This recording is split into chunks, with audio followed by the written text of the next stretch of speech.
بسم الله الرحمن الرحيم الحمد لله رب العالمين الصلاة والسلام على رسول الله صلى الله عليه وسلم ይሄ አዲስ የምጀምረው የአረብኛ ትምህርት ነው ኢንሻአላህ በግልጽ ለማስረዳት እንግዲህ ያው በትንሹ በካሜራ መጥቻለሁ የዛሬው ትምህርት ክፍል 1 ነው ያው ጽሁፉ እንደምታዩት ፊት ለፊት አለ አብረን ያነበብን እንማራለን ማለት ነው እንግዲህ ኢንሻአላህ ትምህርቱን በተቻለው አቅም በጣም ቀላል ለማድረግ ሞክሬያለሁ ኢንሻአላህ እንግዲህ እንደምትከታተሉን ተስፋ አደርጋለሁ እንጀምርስ ኢንሻአላህ ክፍል 1 ያው የዛሬው የመጀመሪያ ትምህርት ነው ክፍል 1 የንግግር ክፍሎች ይላል የንግግር ክፍሎች ማለት በአንድ ቋንቋ ውስጥ ማለት ነው ያሉት ቃላቶች ማለት ነው የሚመደቡባቸው ክፍሎች ማለት ነው ይሄ ቃል እዚህ ምድብ ነው ይሄ ቃል እዚህ ምድብ ነው ተብሎ የሚመደቡባቸው ክፍሎች የንግግር ክፍሎች ይባላሉ በአረብኛ የንግግር ክፍሎች አቅሳሙል ከላም ይባላሉ በእንግሊዘኛ ደግሞ ፓርት ኦፍ ስፒች ይባላሉ ያው እንደዚህ ቃል በቃል ትርጉማቸውን ለመጻፍ እንዲመቻችሁ በአማርኛ አረብኛውን መጻፍ ለማትችሉ በአማርኛ እንደምታዩት አስቀምጫለሁ ማለት ነው ስለዚህ አማርኛውን በመጻፍ ቃሎችን እየተረጎማችሁ ኢንሻአላህ ትርጉማቸውን ማጥናት ትችላላችሁ ስለዚህ በዚህ መሰረት የአረብኛ ቃላቶች በአጠቃላይ በሶስት ምድብ ይከፈላሉ እነሱም ኢስም ፊዕልና ሐርፍ ይባላሉ ኢስም ፊዕልና ሐርፍ ስለዚህ እነዚህ ምድብ ውስጥ የማይካተት የሆነ የአረብኛ ቃል የለም ማለት ነው ሁሉም የአረብኛ ቃላቶች በእነኚህ በሶስቱ ምድብ ውስጥ ይካተታሉ ማለት ነው ለማነጻጸር እንዲመቸን የአማርኛና እንግሊዘኛ ቋንቋ የንግግር ክፍሎችን እንመልከት እስኪ በአማርኛና በእንግሊዘኛ ቋንቋ የንግግር ክፍሎች በ8 ይመደባሉ እነሱም ስም እንደምታዩት እዚህ ጋር ስም ተውላጠ ስም ገላጭ ቅጽል አድጀክቲቭ ተውሳከ ግስ አድቨርብ ግስ ቨርብ መስተዋደድ ፕሪፖዚሽን ይባላል በእንግሊዘኛ መስተጻምር እና ቃል አጋን ነው እና አሁን እንዴት ነው በአማርኛና በእንግሊዘኛ 8 ሆነው በአረብኛ 3 ሊሆን የሚችለው ካላችሁ ኢንሻአላህ አሁን ቀጥለን እንመልከት እነኚህ 8ቱ እንዴት በአረብኛ ውስጥ እንደሚጠቃለሉ በሶስቱ ውስጥ ማለት ነው ከላይ ከጠቀስናቸው ከ8ቱ የእንግሊዘኛና የአማርኛ የንግግር ክፍሎች ውስጥ ኢስም ውስጥ 4ቱ ይካተታሉ ስም ወይንም ናውን ተውላጠ ስም ፕሮናውን ገላጭ ቅጽል አድጀክቲቭ እና ተውሳከ ግስ አድቨርብ ኢስም ውስጥ ይካተታሉ ማለት ነው በአረብኛ ስለዚህ የአረብኛው ኢስም በጣም ሰፊ ነው ማለት ነው ከአማርኛው ስምና ከእንግሊዘኛው ናውን ከሚባለው ጋር የሚነጻጸር አይደለም ብዙ ነገሮችን ያካትታል ግስ ማለት ከአረብኛው ጋር ፊዕል ጋር ተመሳሳይ ነው ሶስተኛው ደግሞ ሐርፍ ውስጥ የሚካተቱት ደግሞ እነኚህ ሶስቱ ሐርፍ ውስጥ ይካተታሉ መስተጻምር መስተዋደድ እነኚህ እያንዳንዳቸው ምን እንደሆኑ ኢንሻአላህ በዝርዝር እንማራለን አሁን ጀስት ዝም ብሎ የዛሬው ላይ ኢንትሮዳክሽን ነው መግቢያ ጀስት መተዋወቂያ ነው ጀስት ዝም ብሎ ይሄ ኦቨርቪው ማለት በቃ የሆነ የአረብኛም የአማርኛም እና የእንግሊዘኛ የቋንቋ እንዴት ነው ስኮፓቸው እንዴት ነው የሚገናኙት አንድ ቋንቋ ከአንድ ቋንቋ ጋር እና ቃላቶችን ለመተዋወቅ ያህል ነው እና አሁን ደግሞ ኢስም ፊዕልና ሐርፍ ምን ማለት ናቸው የሚለውን ደግሞ ቀጥለን እናብራራለን ማለት ነው ኢስም የሚለው ቃል የአረብኛው ኢስም የሚለው ቃል ሰማ ከሚል ስርወ ቃል ወይንም ከግስ የተራባ ቃል ነው ትርጉማቸውም ሰማ ማለት ሰየመ ማለት ነው ወይንም ጠራ ኢስም ማለት ደግሞ ስም ወይንም መጠሪያ ማለት ነው ስም ወይንም መጠሪያ ማለት ነው በእንግሊዘኛ ደግሞ ኔም ወይንም ናውን ይባላል ነገር ግን ኢስም የሚባለው የአረብኛ የንግግር ክፍል ያው ከላይ እንዳየነው ማለት ነው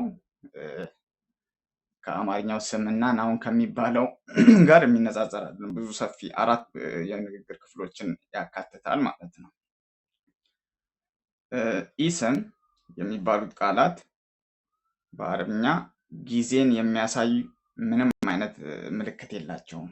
ከጊዜ ጋር ምንም ትስስር የላቸውም ማለት ነው። ይህንን ስለዚህ በአረብኛ ቋንቋ ማለት ነው አንድ ቃል ትርጉም የሚሰጥ ሆኖ ከጊዜ ጋር የማይገናኝ ከሆነ ከጊዜ ጋር ምንም የሚገናኝ ነገር ከሌለው ያ ቃል ኢስም ይባላል። ይህንን በቃ በዚህ አሁን የአረብኛ ቃሎችን ማወቅ እንችላለን። ትርጉም የሚሰጥ ሆኖ አንድ ቃል የሆነ በራሱ የሆነ ትርጉም የሚሰጥ ቃል ሆኖ ግን ከጊዜ ጋር የሚያገናኘው ምንም አይነት ምልክት ከሌለ ያ ቃል ኢስም ነው ማለት ነው። ምክንያቱም ሀርፎች ምንም ትርጉም የሚሰጥ ነገር ስለሌላቸው ማለት ነው። ስለዚህ ፊዕል ደግሞ ከጊዜ ጋር ስለሚገናኝ ማለት ነው። ስለዚህ ከጊዜ ጋር የሚገናኝ ምልክት ያለው ማንኛውም ቃል ፊዕል ውስጥ ይካተታል ማለት ነው። ወደ ፊዕል እንመጣለን። ቆይ ስለዚህ ኢስም ውስጥ የሚካተቱት ነገሮች ምንድን ናቸው ካልን ኢስም በጣም ሰፊው የአረብኛ የንግግር ክፍል ነው። ዝም ብሎ ያው ለኦቨርቪው ለማየት ያህል እያንዳንዱን ከዚህ ከስር የምጠቅሳቸው ነገሮች እያንዳንዱ በሰፊው እንማራቸዋለን።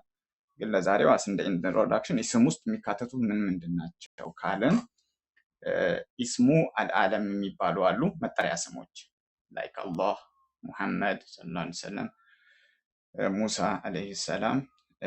እነኚህ መጠሪያ ስሞች ኢስም ውስጥ ይካተታሉ፣ ኢስሙ ዓለም ይባላሉ። ኢስሙ ዓም ደግሞ የሚባሉ አሉ፣ የጋራ ስሞች። ለምሳሌ መጽሐፍ ስንል እዚህ መጽሐፍ ውስጥ ብዙ መጽሐፎች ይካተታሉ። አንድን መጽሐፍ አይወክልም ማለት ነው፣ የጋራ ስም። ቤት ስንል አባ ስንል አባት፣ ኡም ስንል እናት። እነኚህ በሙሉ ብዙ ሰውን ሊወክሉ የሚችሉ ስሞች ናቸው። ግን ምን እናደርጋቸዋለን? which is አልማዕሪፋ ማድረግ እንችላለን። ኡሚ ስል አሁን እኔ እናቴ ስል ያ የሚለውን ስፔሲፊክ አደረግኩት ማለት ነው፣ ግልጽ አደረግኩት ማለት ነው እንጂ እነኚህ አሁን ኢስሙ ዓም ይባላሉ፣ የጋራ ስሞች። ሌላኛው ደግሞ ኢስሙል አሽያ፣ የነገራቶች ስሞች፣ ነገራቶች የምንጠራባቸው ስሞች። ለምሳሌ ሰማይ፣ አርድ፣ ምድር፣ ጀበል፣ ተራራ፣ ሸምስ፣ ፀሐይ፣ ቀመር፣ ጨረቃ፣ እነኚህ ኢስም ውስጥ ይካተታሉ። ሌላው ደግሞ የሀሳብ ስሞች፣ ሀሳብን የሚገልጹ የሆነ የሚጨበጥ ነገር ያልሆኑ ነገሮች፣ ከላይ የጠቀስናቸው የሚጨበጡ የሚታዩ ነገሮች ናቸው። ሰማይ፣ ምድር፣ ተራራ ምናምን። ግን የማይጨበጡ የሆኑ ሀሳብ ኮንሰፕት የሆኑ ስሞችም ኢስም ውስጥ ይካተታሉ። ለምሳሌ ኢስላም ስንል እጅ መስጠት፣ ለአላህ በቃ ፍጹም ታዛዥ መሆን። ስለዚህ አሁን የሚጨበጥ ነገር አይደለም፣ የሆነ ሀሳብ ነው። ኢማን እምነት፣ ማመን፣ በአላህ መኖሩ ማመን። ኢሕሳን በጣም ፍጹም የሆነ መልካምነት።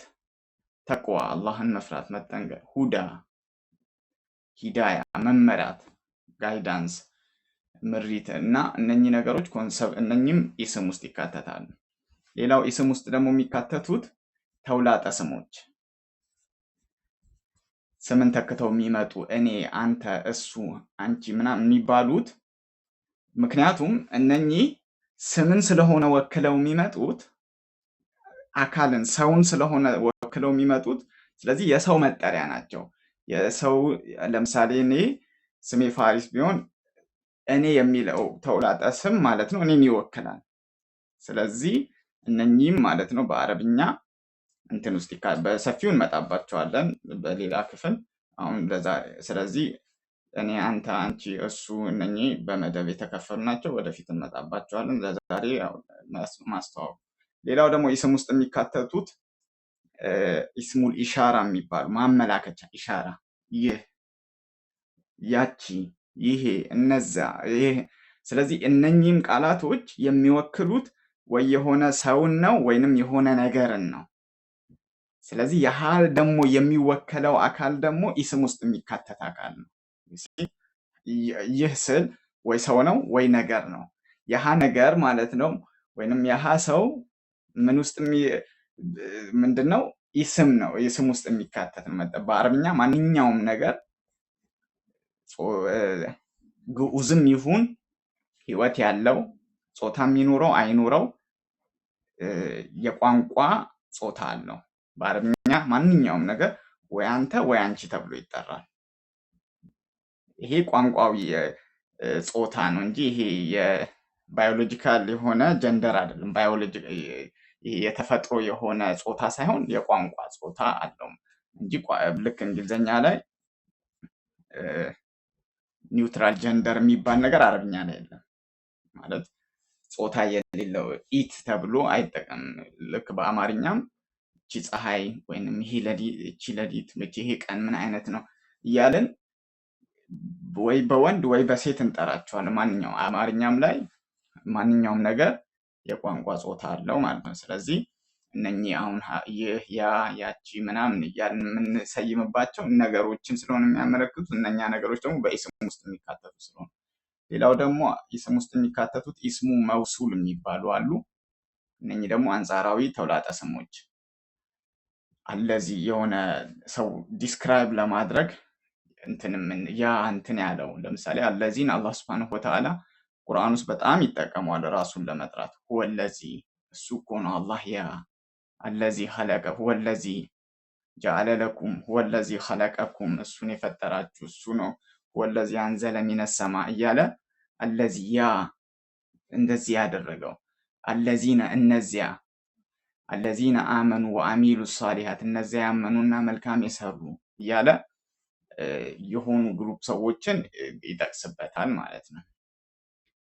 መንዘለዚ ይሄኛው ደግሞ መን አሚለ ሷሊሃን እያለ ማለት ነው። መን አመነ ቢላህ እና እነኚህ ነገሮች በኢስም ውስጥ ይካተታሉ። ሌላው ደግሞ የመጠየቂያ ስሞች ኢስሙል ኢስቲፍሃም የሚባሉ አሉ። እነኚህ ለምሳሌ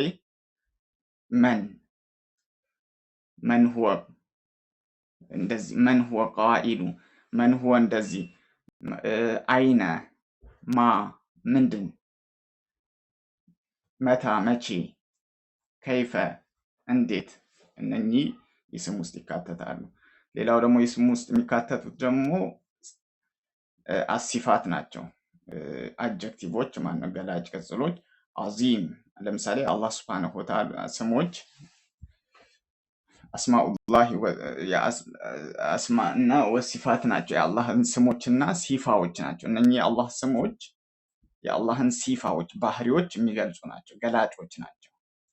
አዚም ስንል ታላቅ የአላህን ታላቅነት ይገልጻል።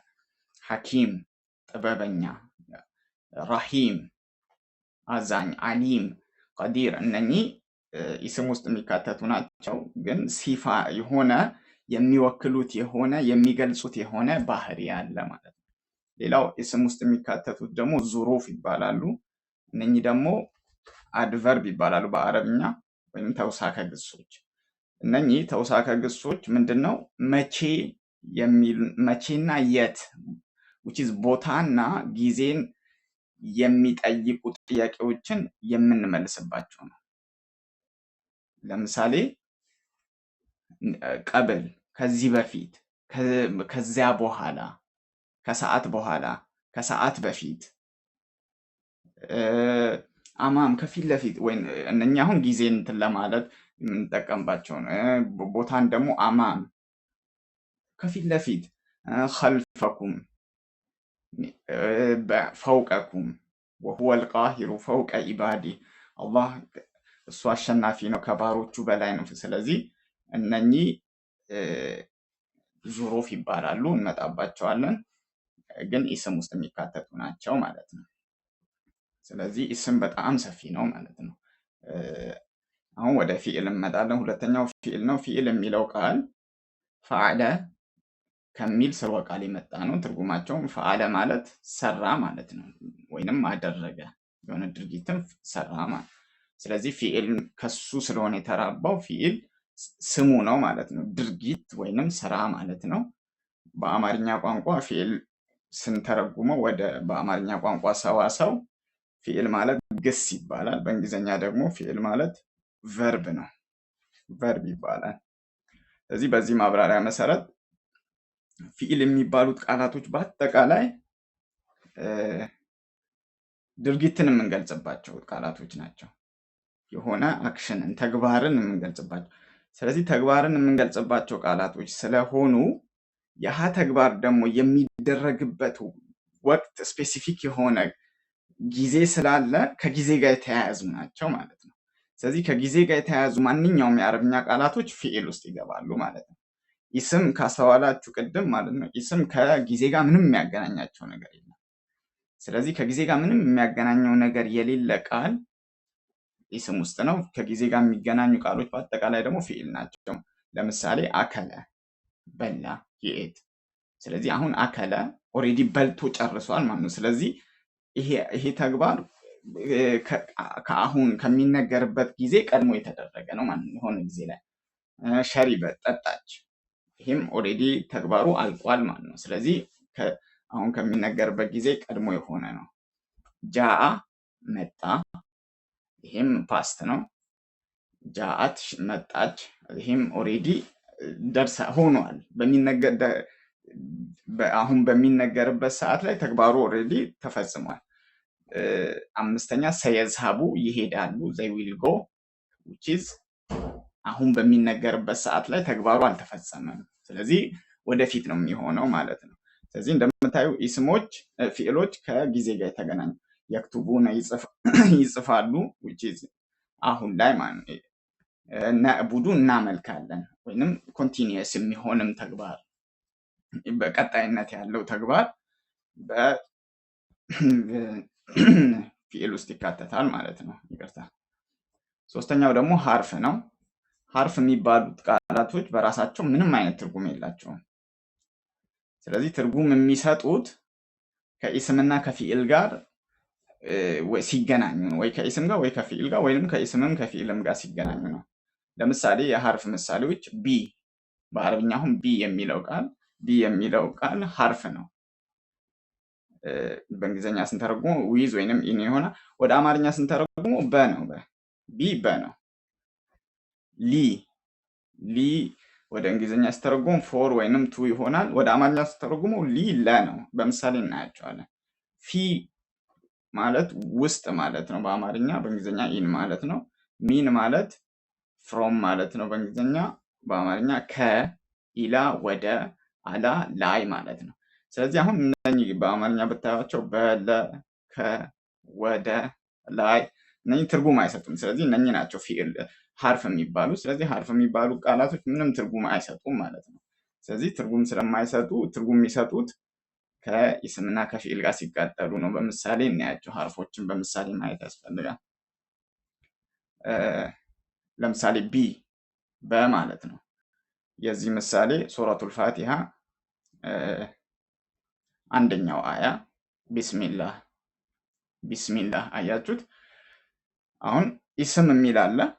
ኢስም ማለት ስም ማለት ነው። የዛሬውም ትምህርታችን እሱ ነበር። አላህ አለ። ኢስም አላህ ብቻ ቢሆን፣ ስም አላህ ብቻ ቢሆን፣ ስም የሚል ቃል አለ፣ አላህ የሚል ቃል አለ፣ ትርጉም አይሰጥም። ስለዚህ ትርጉም እንዲሰጥ እያደረገችው ቺ ቢ ነች ማለት ነው። ቢ መጣ፣ ኢስም ላይ ተቀጠለ፣ ቢስሚላህ ሲሆን አያችሁ፣ ቢ ወደ አማርኛ ስተረጉም በማለት ነው። በአላህ ስም ማለት ነው።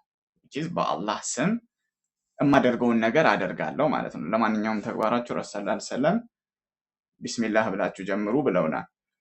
ስለዚህ ቢስሚላህ ስንል ለምሳሌ ወደ ቤት ስንገባም ቁርአን ስንጀምርም ቢስሚላህ ማለት በአላህ ስም እጀምረዋለሁ። ይሄ የማደርገውን ተግባር በአላህ ስም እጀምረዋለሁ። የአላህ ስም የበረካ ምንጭ ነው። ተባረከ ስሙ ረቢከ ዚል ጀላሊ ወል ኢክራም። የአላህ ስሞች በረካን ያመጣሉ ማለት ነው። ሁለተኛው ደግሞ ሊ ነው። ሊ ወደ አማርኛ ሲተረጎም ለ ማለት ነው። አሁንም እዛው ሱረቱል ፋቲሃ ላይ ሁለተኛው አያ ላይ አልሐምዱ ሊላህ እንላለን አይደል? አሁን ለምሳሌ አልሐምዱ አለ፣ አላህ አለ። ሁለት ቃሎች ናቸው። ሁለቱም ኢስም ናቸው። አልሐምዱ ኢስም ነው። ለምን ኢስም እንደሆነ ኢንሻአላህ የኢስም ምልክቶችን በሚቀጥለው ክፍል እንማራለን። አልሐምዱ አለ፣ አላህ አለ። ለምሳሌ ምስጋና አላህ ብል፣ ምስጋና አላህ፣ ሁለቱ በቃ ጀስ ራሳቸውን። ስለዚህ ሁለቱም ቃሎች በመሃል ገብታ ላይክ እንደ ወስፌ እንደ መርፌ ሆና እንደ ክር ሆና የሰፋችው ምንድነች? ያቺ ሊ ነች ማለት ነው። አልሐምዱ ምስጋና ሊላህ ሊ አያችሁት ለሆነ ለአላህ ምስጋና ለአላህ ምን ይታወቃል። በአረብኛ አልሐምዱሊላህ ሲባል ምስጋና ለአላህ ይገባው ማለት ነው። አሁን በውስጠ ታዋቂ ይገባው የምትለዋ አማርኛ ላይ መተርጎም አለባት። አረብኛ ላይ ግን አልሐምዱሊላህ ሲባል አልሐምዱ ምስጋና ሊላህ ለአላህ የተገባው ነው ወይንም ይገባው ማለት ነው። ሶስተኛው ደግሞ ፊ ነው። ፊ ማለት ውስጥ ማለት ነው። ሱረቱል አሕዛብ ላይ አላህ ሱብሓነሁ ወተዓላ ምን ይላል? ወላሁ አላህም ያዕለሙ ያውቃል ማ ያለውን ሁሉ ፊ ውስጥ ቁሉቢኩም ልቦቻችሁ ውስጥ። ስለዚህ አላህ ልቦቻችሁ አሁን ፊ አያችሁት ውስጥ የት ውስጥ ያለውን ልቦቻችሁ ፊ ቁሉቢኩም ቀልባችሁ ውስጥ ያለው ማ ያለውን ሁሉ ማለት ነው። ማ አሁን አንዲት ቃል ነች፣ አንዲት ፊደል ነች እንደምታዩት። ግን ምን ሆነ ያለውን ሁሉ ማለት ልባችሁ ውስጥ ያለውን ማ ተውትና ልባችን ውስጥ ያለውን ሰማይ ውስጥ ያለውን በሙሉ ምድር ውስጥ ያለውን በሙሉ አላህ ማ በምትለው ቃል እንትን ይላል። አላህ የዕለሙ ማ ፊ ሰማ እኛ ቀልብ ውስጥ ብቻ ያለውን ብቻ ሳይሆን የዕለሙ ማ ፊ ሰማዋቲ በሰማያት ውስጥ ያለውን ወልአርድ ወማ ፊል አርድ በምድርም ውስጥ ያለውን ያውቃል ይላል። አራተኛው ሚን ነው። ሚን ማለት ከማለት ነው። አሁን በሱረቱ ኒሳ በዚህ አያ ላይ እንደምታዩት አላህ ሱብሓነሁ ወተዓላ ምን ይላል? ያ አዩሃን ናሱ እናንተ ሰዎች ሆይ ቀድ ጃአኩም ረሱሉ ቢልሐቅ መልእክተኛው በእውነት መጣላችሁ ወይንም እውነትን አመጣላችሁ። ኬት ካልን ሚን ረቢኩም አያችሁ፣ ሚን ከማለት ነው። ረቢኩም ጌታችሁ እውነትን መልእክተኛው ረሱል ሰለላሁ ዐለይሂ ወሰለም አላህ እንትን እያለ ነው። መልእክተኛው እውነትን ከጌታችሁ ይዞላችሁ መጣ። ቁርአንን ማለት ነው። መልእክተኛው ቁርአንን ያመጣላችሁ ቁርአንና እነዚህ ጋር አላህ ሀቅ ብሎ ጠራ። እውነትን ይዞላችሁ የመጣው ከጌታችሁ ነው ይላል። ኢላ ደግሞ ወደ ማለት ነው። በሱረቱ ዛሪያት አላህ ሱብሓነሁ ወተዓላ ምን ይላል? ፈፊሩ ኢለላህ ይላል። ፈፊሩ ማለት ሽሹ ማለት ነው። ወዴት ነው የምንሸሸው? ኢለላህ ወደ አላህ። ከማን? ከአላህ። ይገርማል። ማለት ከማን? ከአላህ በላይ የሚያስፈራም ከአላህ በላይ እንትን የሚል አካል የለም። ግን ከአላህ ወዴትም አይሸሽም። ላ መልጃአ ወላ መልጃአ ኢላ ኢለይህ ወዘኑ ላ መልጃአ ምንም መሸሻ እንደሌለ፣ ወላ መንጃ ምንም መደበቂያም እንደሌለ፣ ኢላ ኢለላህ ከአላህ ወዴትም አይሸሽም፣ ወዴትም አይመለጥም። ኢላ ኢለይህ ወደ ራሱ ነው የሚሸሸው። ስለዚህ አላህ ምን ይላል? ፈፊሩ ሽሹ ኢለላህ ወደ አላህ ሽሹ ይላል አላህ።